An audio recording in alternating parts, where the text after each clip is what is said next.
बजे भोर में निकलाया जोर में बगिया में आ जई हबड़नी तोड़ के।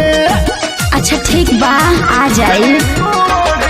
4 बजे भोर में निकलाया जोर में बगिया में आ जई हबड़नी तोड़ के। हैरान होई ना हमरा से 4:30 बजे फिर होई ना उ मामला से। अच्छा 4:30 बजे टाइम बदल के आब कहीं चल के खेलल जा खेल राजा कई हो खल के। अरे समझ तरनू टाइम बदल के आब कहीं चल के खेलल जाई खेल राजा कई हो खल के। अच्छा मजा ली हो या राजा भर पेट 4:30 बजे खा के कदी हो चिकन प्लेट 4:30 बजे।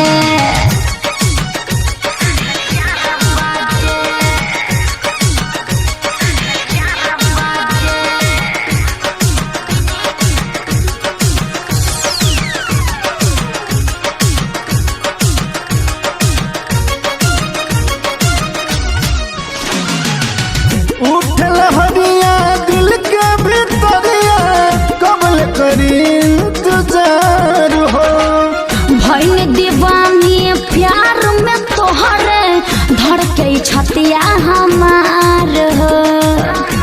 बात के समझा हाँ हो।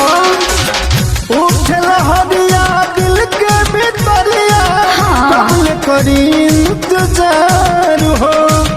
भइल दीवानी प्यार में तोहरे धड़के छतिया हमार हो। पहली नजर में कैलू दीवाना हो जान जाना तोहर मुठवा लगे चॉकलेट। 4:30 बजे फिर होई ना उ मामला से। 4:30 बजे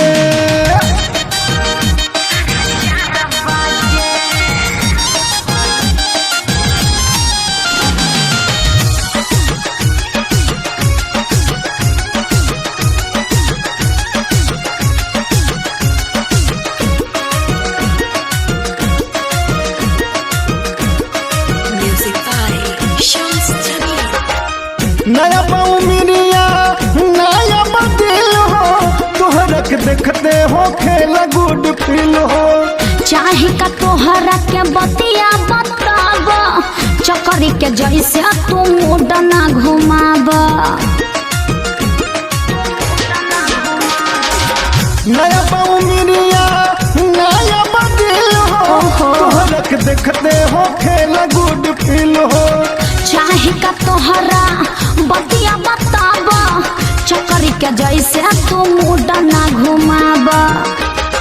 तोहरे ही नाम धर के ये जियरा आबया राजा आब नियरा छोड़ा गुल्ली तू खेल के रखे। 4:30 बजे आके कदी हो चिकन प्लेट 4:30 बजे। 4 बजे भोर में निकलाया जोर में बगिया में आ जई हबड़नी तोड़ के। हैरान होई ना हमरा से 4:30 बजे खा के कदी हो चिकन प्लेट 4:30 बजे।